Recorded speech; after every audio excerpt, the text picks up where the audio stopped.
समस्त उत्तराखंड वासियों को कुंवर जपेंद्र सिंह का नमस्कार। और आज आप लोगों को गुरु ग्रंथ साहिब जी के प्रकाश पर्व की भी बहुत बहुत बधाइयाँ हमारे सभी उत्तराखंडी परिवारों को, भाई बहनों को और देशवासियों को। और आज गुरु ग्रंथ साहिब जी के प्रकाश पर्व के अवसर पर हम सब मिलकर ये अरदास भी करें कि इन आपदाओं में, प्राकृतिक आपदाओं में जो इस बार उत्तराखंड के अंदर काफ़ी जान माल का नुकसान हो रहा है, काफ़ी लोगों को परेशानी का सामना करना पड़ रहा है, तो हम लोग अरदास करें कि गुरु महाराज कृपा करें और हमारी देवभूमि इन आपदाओं से मुक्त रहे, जान माल का नुकसान ना हो, सभी सुरक्षित रहें और सभी परिवार तरक्की करें। अब आते हैं वर्तमान के एक ऐसे घटनाक्रम के ऊपर कि भ्रष्टाचार को लेकर प्रदेश के अंदर बहुत कोहराम मचा हुआ है। कार्रवाइयां भी हुई हैं, निरंतर हो रही हैं और पहली बार हुआ है कि पिछले 2-2.5 वर्षों में इस प्रदेश के अंदर जितनी कार्रवाइयां भ्रष्टाचारियों के खिलाफ हुई हैं, भ्रष्टाचारी जेल गए हैं, लेकिन हो सकता है कि अभी भी बहुत से घाघ लोग बचे हुए हों या उन्हें बचाने वाले कामयाब हो रहे हों। राजनीतिक रूप से कांग्रेस पूरी तरह से प्रदेश के अंदर विपक्ष के रूप में विफल हो चुकी है। ये भी इस प्रदेश का सच है कि प्रदेश के अंदर एक विपक्षी पार्टी जिसका काम होता है कि सरकार के साथ अच्छे कामों में सहयोग करना और विपक्ष के रूप में प्रदेश की जनता की समस्याओं का नेतृत्व करना, लेकिन उत्तराखंड प्रदेश में हो उल्टा रहा है। प्रदेश की जनता का नेतृत्व करने की जगह समस्त कांग्रेसी एकजुट होकर कांग्रेस के भ्रष्टाचार का नेतृत्व कर रहे हैं और कांग्रेस की भ्रष्टाचार नीतियों का पालन करने वाले और भ्रष्टाचार को प्रदेश में फैलाने वालों का कहीं ना कहीं समर्थन करते हुए दिख रहे हैं। ताजा मामला हमारे पूर्व मंत्री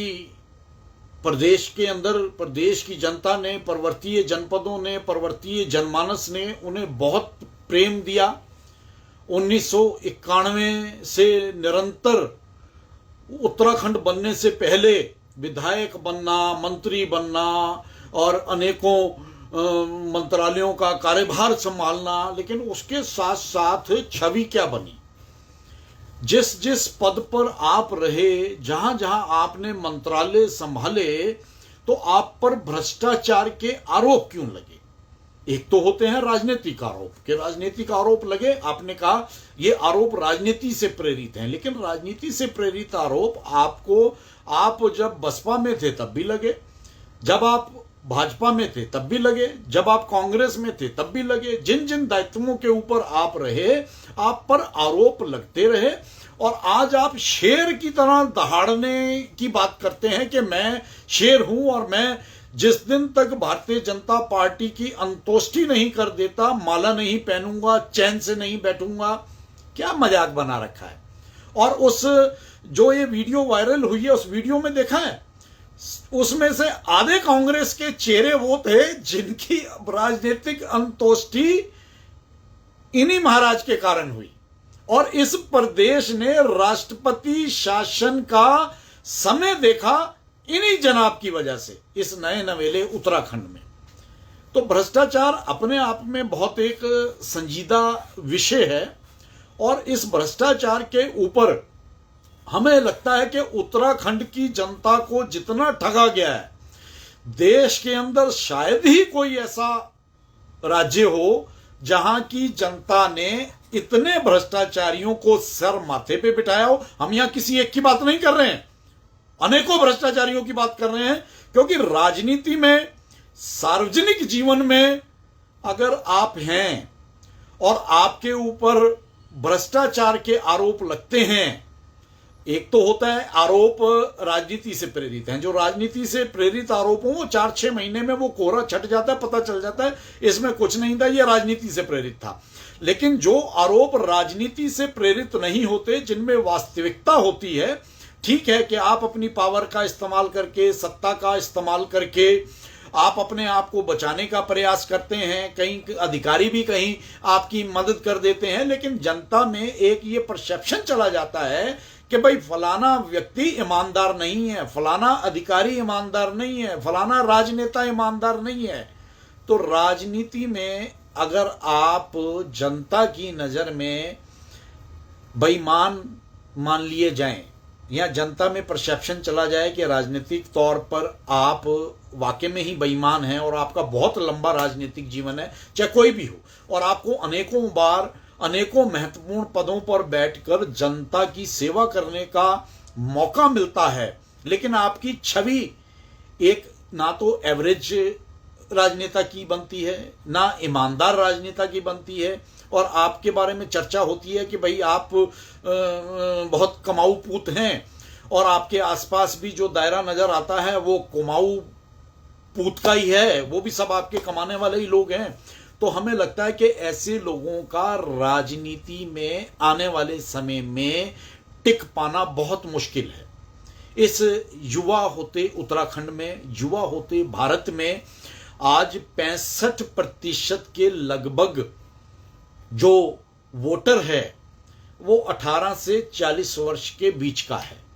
और ये 18 से जो 40 वर्ष के बीच का वोटर है ये बहुत जागरूक है, और जागरूकता के साथ साथ ये इतना संजीदा भी है कि इसे पता है कि विकासशील भारत को विकसित भारत में आज तक क्यों नहीं बदला गया। आज हमने अपना 79th इंडिपेंडेंस डे मनाया, और 100 सालों में ये 18-19 साल का वक्त रह गया है, और अगर इन 18-19 वर्षों में हम विकसित राष्ट्र पूर्ण रूप से ना बन पाए तो इसका सीधा सीधा आरोप हमारे देश के इन भ्रष्ट राजनीतिज्ञों और भ्रष्ट अधिकारियों और भ्रष्ट ब्यूरोक्रेसी को जाएगा। अब इसमें 140 करोड़ जनता का क्या दोष है, 1.25 करोड़ हम उत्तराखंडियों का क्या दोष है। 2014 के बाद से, जब से भारतीय जनता पार्टी ने देश में शासन संभाला है, राज्यों में शासन संभाला है, आधे से ज्यादा हिंदुस्तान में भगवा लहर आया है। कोई माने या ना माने, निश्चित तौर पर भ्रष्टाचार के ऊपर निरंतर कड़े प्रहार हो रहे हैं, भविष्य में भी होंगे। हमारे देश में कुछ कानून और संविधान की वजह से भी ये भ्रष्टाचारी बच जाते हैं, नहीं तो पश्चिमी देशों में क्या होता है, जो हमारे कंट्री में भी शायद पॉलिटिकल रिफॉर्म्स की आवश्यकता है। जिस तरह से अनेकों कानून अभी सीआरपीसी आईपीएस में चेंज किए जा रहे हैं, तो हो सकता है पॉलिटिकल रिफॉर्म के तहत, जैसे नोटा है, तो नोटा के साथ साथ अब हमें ये आवश्यकता महसूस होती है कि यहाँ भी रिवर्स टू कैंडिडेट का भी एक रिफॉर्म पॉलिटिकल उस पर हो जाना चाहिए। उसमें होता क्या है कि अगर मान लीजिए कोई मंत्री, कोई विधायक, कोई जनप्रतिनिधि जो जनता द्वारा चुना जाता है, और चुनने के बाद उस पर भ्रष्टाचार के आरोप लगते हैं, और भ्रष्टाचार के आरोप लगने के बाद आज तो हम जनता मजबूर है। पूर्व वाले मंत्रियों के ऊपर कांग्रेस के इतने मंत्री हैं। अभी आज की ताजा खबर है कि कांग्रेस के साउथ में एक विधायक पकड़े गए हैं जिनके घर से 12 करोड़ की नकदी पकड़ी गई है, 6 करोड़ के जेवरात वहां से बरामद हुए हैं। और ये तो पुरानी परंपरा कांग्रेस ने डाली थी आजादी के बाद से इस देश के अंदर, तो उनका कुछ बिगड़ता नहीं है। उन्हें पता है कि 5 साल जनता हमें झेलेगी, और 5 साल में हम कम से कम अपने 500 साल का आने वाली कई नस्लों के लिए बहुत कुछ जोड़ चुके होंगे। चाहे उनकी आने वाली नस्ल निकम्मी ही हो, चाहे वो उनकी आने वाली नस्ल किसी काम की ना हो, लेकिन उन्होंने जोड़ना है अपनी 10 पुश्तों के लिए। तो ये परंपरा इस देश में बहुत गलत डली, और इस परंपरा को आज भारतीय जनता पार्टी का मुख्य सेवक जो हमारे माननीय प्रधानमंत्री जी हैं, उन्होंने पहले ही कहा था, ना खाऊंगा ना खाने दूंगा। करते रहिए आप आलोचना, भारतीय जनता पार्टी की करते रहिए, राज्य में भारतीय जनता पार्टी की सरकार की करते रहिए, लेकिन इतना तय है और ये सच है कि भारतीय जनता पार्टी की विचारधारा देश के प्रति समर्पित लोगों को आगे ले जाने की और एक स्वच्छ राजनीतिक मंच प्रदान करने की रही है। और उसी का नतीजा है कि अनेकों राज्यों में, केंद्र में भारतीय जनता पार्टी के केंद्रीय नेताओं ने, राज्यों में मुख्यमंत्रियों ने, मंत्रियों ने वो काम किए हैं जिन कामों के लिए ये प्रदेश और देश तरस गया था। विकास के पायदान पर आज हम कहां खड़े हैं? इकोनॉमिकली आज भारत की बात पश्चिमी देशों में होती है। हो सकता है आज भी भारतीय जनता पार्टी में भी कुछ भ्रष्टाचार करने वाले हों, ऐसा नहीं हम कहते, लेकिन हां इतना तय है कि अगर भारतीय जनता पार्टी के अंदर रहकर किसी भी पद पर बैठा हुआ कोई पदाधिकारी, कोई मंत्री, विधायक अगर भ्रष्टाचार करता है तो इतना तय होता है कि हमने तो आज तक नहीं देखा कि अगली बार उसे टिकट मिला हो या अगली बार वो फिर जनता द्वारा चुन के भेजा गया हो। सबसे पहले भारतीय जनता पार्टी का कार्यकर्ता ही अंदर खाने उसका विरोध कर देता है। और जो सर्वे रिपोर्ट्स में जो रिपोर्ट आती है तो ये तय हो जाता है कि जनता के परसेप्शन के आधार पर, कार्यकर्ता के परसेप्शन के आधार पर, रिपोर्टों के आधार पर और कार्य प्रणाली के आधार पर यह तय हो जाता है कि कौन प्रदेश के लिए ठीक है और कौन राष्ट्र के लिए ठीक है। वो सब लोग आगे जाते हैं। ये चलन देश के अंदर, देश की दूसरी सबसे बड़ी पार्टी कांग्रेस के अंदर तो कभी नहीं रहा, और रीजनल पार्टियों का तो कहना ही क्या। जात पात, क्षेत्रवाद, भेदभाव में हम लोग बंधे हुए हैं, फंसे हुए हैं, उससे बाहर नहीं निकलना चाहते, इसलिए रीजनल पार्टियों का भी कहीं ना कहीं वर्चस्व नजर आ जाता है। और ये तय मानिए कि अगर आज माननीय प्रधानमंत्री मोदी जी ने 2047 तक 100 वर्ष हो जाएंगे पूरे जहां से हमने शुरू करा, भारत को विकासशील राष्ट्र से विकसित राष्ट्र के तौर पर स्थापित करने की जो शपथ ली है, तो उसके लिए कहीं कोई बख्शीश नहीं है भ्रष्टाचारियों के लिए, देश विरोधियों के लिए, प्रदेश विरोधियों के लिए कहीं कोई बख्शीश नहीं है। सिर्फ समय लग रहा है, कोई जल्दी एक्सपोज हो रहा है, कोई देर से हो रहा है, कोई अपनी गलती मानकर अपने आप को सुधारने की दृष्टि से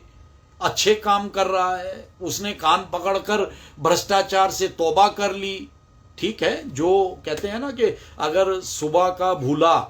रात को घर वापस आ जाए तो उसे भूला नहीं कहते। और अगर कोई भ्रष्टाचारी, चाहे वो सरकारी कर्मचारी है या आपका अधिकारी है, नेता है, विधायक है, मंत्री है, अगर आत्मा की आवाज ये कह दे कि ठीक है भाई, मुझे ईमानदारी से काम करना है, बहुत हो गया भ्रष्टाचार, भर लिया मैंने अपने घर को, अब मुझे नहीं भ्रष्टाचार करना है, तो तब भी गनीमत है। तब भी ये समझा जाए कि वास्तव में इस देश को अगर माननीय प्रधानमंत्री जी का सपना 2047 तक विकसित करने का है तो हम अगले 10 वर्षों में ही विकसित हो जाएंगे। तो ये तो तय हमने करना है ना। अगर हमें मौका मिलता है, हम पावर में हैं, हम अच्छी सीट पे हैं, हम विधायक बन गए, हम मंत्री बन गए, हम चेयरमैन बन गए, हम ब्लॉक प्रमुख बन गए, हम जिला पंचायत अध्यक्ष बन गए और हम भ्रष्टाचार नहीं करते, तो ये हम अपने राष्ट्र के प्रति अपने दायित्वों का ईमानदारी से निर्वाह करेंगे और उस निर्वाह के साथ हम इस प्रदेश को 2047 से पहले ही विकसित करने की दृष्टि से कामयाब होंगे। और कहीं ना कहीं हम इस प्रदेश के हर उस युवा का सपना सच करेंगे कि जो आज विकासशील राष्ट्र में पैदा हो रहे हैं, जो आज भ्रष्टाचार की वजह से जिन युवाओं के भविष्य चौपट हो जाते हैं। उत्तराखंड में ही देख लीजिए ना, उत्तराखंड के अंदर नकल माफिया था, खनन माफिया था और ना जाने कितने तरह के अपराध थे। प्रदेश के अंदर एक युवा मुख्यमंत्री आया, युवा सोच के साथ आया, केंद्र ने भरोसा करा, माननीय प्रधानमंत्री जी ने भरोसा करा, तो उस युवा ने पूरी निष्ठा और ईमानदारी से तमाम दबावों के बाद भ्रष्टाचार के खिलाफ बिगुल फूंक दिया। बहुत दबाव है, आज भी हैं, आज भी बहुत प्रेशर है, और उन प्रेशरों की योजनाएं और ये हल्ला कहीं ना कहीं नजर आ जाता है, और वो ये भी नजर आ जाता है वहां पक्ष विपक्ष के सभी भ्रष्टाचारी इकट्ठे हो जाते हैं। ये भी अपने आप में बहुत एक सोचने वाला विषय है इस प्रदेश के युवाओं के लिए, इस प्रदेश के मातृशक्ति के लिए जिन्होंने उत्तराखंड का निर्माण करा, इस प्रदेश के सभी हमारे गणमान्य नागरिकों के लिए, हमारे बुजुर्गों के लिए, इंटेलेक्चुअल क्लास के लिए, कि जब भ्रष्टाचार के खिलाफ जब भी जंग का ऐलान होता है तो सभी दलों के भ्रष्टाचारी, बहुत से राजनीतिक दल उत्तराखंड में भी हैं, सभी इकट्ठे हो जाते हैं, और उसमें दो चार हमारे भी हो जाते होंगे कि भैया भ्रष्टाचार के ऊपर अगर नकेल कसी गई तो गर्दन हमारी भी कटेगी, तो अपनी गर्दन कटाने से पहले मुख्यमंत्री की गर्दन कैसे काटी जाए, इस योजना को अमली जामा पहनाया जाए। आज भी यही हो रहा है। लेकिन हमें खुशी है जब पब्लिक के अंदर, एक पब्लिक डोमेन में पब्लिक परसेप्शन की बात करते हैं, पब्लिक के अंदर से चीजें निकल कर आती हैं, मीडिया के साथियों से निकल कर आती हैं, तो लगता है कि यह प्रदेश अपनी 25वीं वर्षगांठ में बदलाव की ओर चला गया। कुछ महीने बाद हम उत्तराखंड की 25वीं वर्षगांठ मनाएंगे, उत्तराखंड के शहीदों को याद करेंगे, उनके सपनों की बड़ी बड़ी बातें करेंगे, प्रदेश को नई दिशा देने के लिए हम मीडिया में बोलेंगे। लेकिन देगा कौन? क्या ये सिर्फ जुबानी बातें केवल और केवल ऑन स्क्रीन तक रह जाएंगी, या ये जुबानी बातों में जनता का भी कुछ सहयोग होगा? उन सब लोगों का जो इस प्रदेश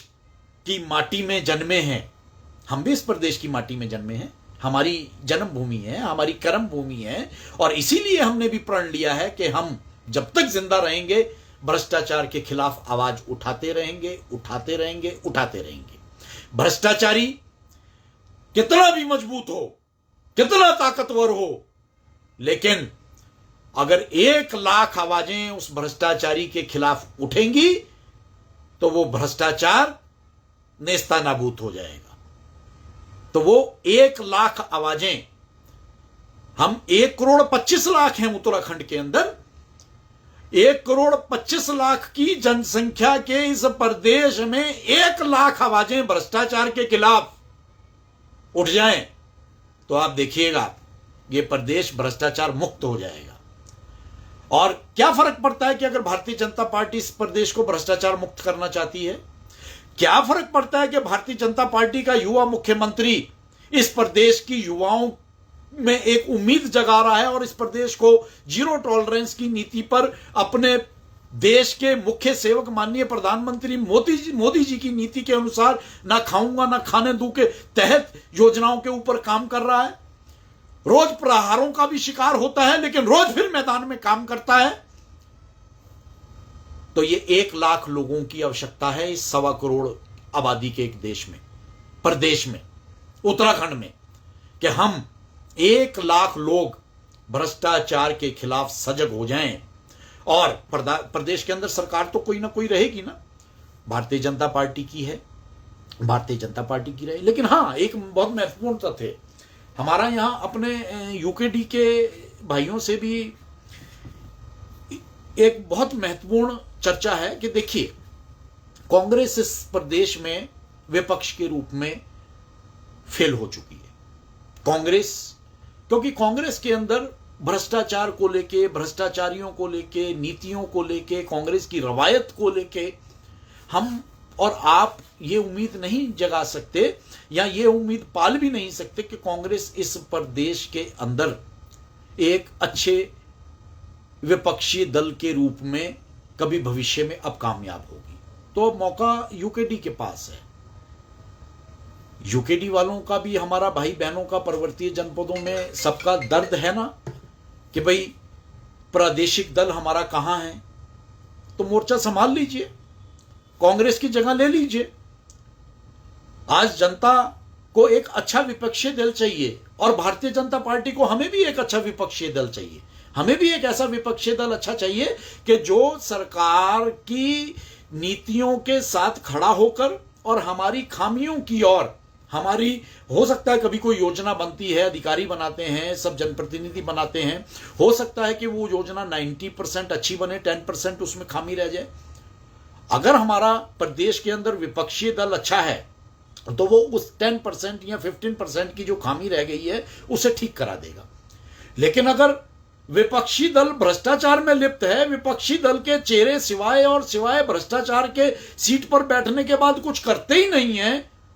तो ये इस प्रदेश का दुर्भाग्य है कि यहां कांग्रेस जैसा विपक्षी दल है, यहां कांग्रेस जैसी पार्टी है जिसके 10, 12, 15 एमएलए चुन के दे देती है उत्तराखंड की जनता। तो वो स्थान यूकेडी को ले लेना चाहिए। समय है, मौका है, जगाइए जनता को, हम आपके साथ हैं। भारतीय जनता पार्टी अगले 10 वर्षों के अंदर इस उत्तराखंड को, क्योंकि माननीय प्रधानमंत्री जी का विशेष प्रेम है उत्तराखंड के साथ, और उत्तराखंड को विकसित राज्यों की तर्ज पर, विकसित राष्ट्रों की तर्ज पर एक छोटा सा ऐसा राज्य के रूप में विकसित किया जा सकता है कि जो अपने आप में राजस्व की दृष्टि से पूरी तरह से कैपेबल है। तो इसे वो नई दिशा दी जा सकती है। तो उस नई दिशा के लिए भारतीय जनता पार्टी को एक अच्छे और समझदार विपक्ष की आवश्यकता है, भ्रष्टाचारी विपक्ष की आवश्यकता नहीं है, दल बदलू विपक्ष की आवश्यकता नहीं है। तो हम सब ये विचार करें कि हमें अपने प्यारे उत्तराखंड को किस दिशा में लेकर जाना है। भारतीय जनता पार्टी की सरकार, भारतीय जनता पार्टी का युवा मुख्यमंत्री, केंद्र की भारतीय जनता पार्टी की सरकार, माननीय प्रधानमंत्री मोदी जी निश्चित तौर से इस उत्तराखंड और उत्तराखंडी को देश में एक विकसित आकार के रूप में देखना चाहते हैं और उसी रूप में दिशा देने का प्रयास कर रहे हैं। और भारतीय जनता पार्टी की आलोचना करने वाले हमारे सभी उत्तराखंडी भाई बहनों साथियों का भी हम स्वागत करते हैं। आप आलोचना कीजिए, आपकी आलोचनाएं हमें ताकत देती हैं, आपकी आलोचनाएं हमें रास्ता दिखाती हैं। लेकिन उन आलोचनाओं के साथ साथ कम से कम अच्छी नीतियों में सहभागी भी बनिए, अच्छी नीतियों में राय शुमारी के लिए भी आगे आइए, और उस राय शुमारी के दम पर हो सकता है कि जो 5, 10, 15% कहीं कमी रह जाती है अधिकारियों के स्तर से, योजनाओं के स्तर से, तो भारतीय जनता पार्टी उन योजनाओं के और अधिकारियों के स्तर से उन कमियों को पूरा करने में कामयाब हो और इस प्रदेश को बहुत जल्दी हम विकसित राज्य के तौर पर स्थापित करने की दिशा में कामयाब हो। माननीय प्रधानमंत्री जी का स्वप्न तो तभी साकार होगा ना, अगर 2047 से पहले हमने 2046 तक अगर इस देश को विकसित राष्ट्र के तौर पर पहचान दिलानी है तो इस देश का प्रत्येक राज्य भी तो विकसित होगा। तो क्या हम 2046 का इंतजार करेंगे? नहीं, 2025 है। तो हम ये मान के चलें कि अगले 10 वर्ष 2035 तक उत्तराखंड वासियों के लिए और भारतीय जनता पार्टी के लिए बहुत महत्वपूर्ण है। और इस 25वीं वर्षगांठ में बहुत कुछ नया होने जा रहा है, बहुत कुछ नया हुआ है, उसका असर भी नजर आ रहा है। जैसे 250 से ज्यादा भ्रष्टाचारी जेलों की सलाखों में गए, इसीलिए तो इस प्रदेश में कोहराम मचा हुआ है। भ्रष्टाचारी इसीलिए तो गला फाड़ फाड़ कर बोल रहे हैं, क्योंकि सबको पता है कि बारी बारी से नंबर सबका लगना है। देर से आए, सवेर से आए, दिन में आए, रात में आए, लेकिन भ्रष्टाचारी की जगह वही है जहां भ्रष्टाचार के बाद भ्रष्टाचारी को जाना चाहिए। या तो भ्रष्टाचार छोड़ दीजिए, अपने प्रदेश की जनता के साथ न्याय कीजिए, अपने वोटर के साथ न्याय कीजिए। तो भारतीय जनता पार्टी का तो प्रत्येक जनप्रतिनिधि न्याय करने की दिशा में अपने कदम आगे बढ़ा चुका है। भ्रष्टाचार से भारतीय जनता पार्टी का प्रत्येक कार्यकर्ता तौबा करता है, क्योंकि वो कार्यकर्ता राजनीतिक रूप से भारतीय जनता पार्टी का है, लेकिन समय सेवक भी है। और जो वाकई में सच्चा समय सेवक है, और सच्चा समय सेवक जब राजनीति के तौर पर भारतीय जनता पार्टी में काम करना शुरू करता है तो वो भ्रष्टाचार नहीं करता। उसके लिए राष्ट्र पहले है, उसके लिए प्रदेश पहले है, उसके लिए ईमानदारी पहले है, उसके लिए निष्ठा पहले है, उसके लिए कर्तव्य निष्ठता पहले है। तो हम लोग ये प्रण लें। आज हमें लगा कि गुरु ग्रंथ साहिब जी का प्रकाश पर्व है और इस प्रकाश पर्व के इस पावन दिन के अवसर पर हम एक अच्छा संदेश तो कम से कम अपने प्रदेशवासियों को दे सकते हैं। और जो ये इतना कोहराम मचा हुआ है, उस कोहराम का एक छोटा सा अर्थ अपने प्यारे उत्तराखंड वासियों को, अपने प्रदेश के युवाओं को, अपने प्रदेश की मातृशक्ति को, अपने प्रदेश के बुजुर्गों को, उनके सामने अपनी बात रख सकते हैं। और हमारा भी आपसे निवेदन है, अगर हमें भी आज 18-19 साल हो गए सार्वजनिक जीवन में, हम भी 3-3, 4-4 चुनाव लड़ चुके हैं और हो सकता है कल हमें भी कहीं सेवा करने का मौका मिले। और जब हमें कभी सेवा करने का मौका मिला तो हमसे गलती, पहले तो हमें नहीं लगता कि हमसे कभी गलती होगी, लेकिन अगर आपको लगे तो आके आप कान पकड़ सकते हैं, कोई भी व्यक्ति आके कान पकड़ सकता है। तो भ्रष्टाचार के खिलाफ हम लोग इसी तरह मुखर रहें और मुखरता से काम करें और ये ऐसा प्रदेश के अंदर माहौल बनाएं, कम से कम 1 लाख लोग ऐसे पैदा हो जाएं प्रदेश के अंदर, तो निश्चित मानिए भ्रष्टाचारियों को उत्तराखंड छोड़कर भागना ही गनीमत लगेगा। कोई उत्तराखंड में फिर भ्रष्टाचारी राजनीति नहीं करेगा। तो इस आशा के साथ कि हम सब लोग अपनी मातृभूमि के लिए, अपनी जन्मभूमि के लिए इसी तरह से काम करेंगे और काम करने के बाद हम लोग इसी तरह से प्रदेश को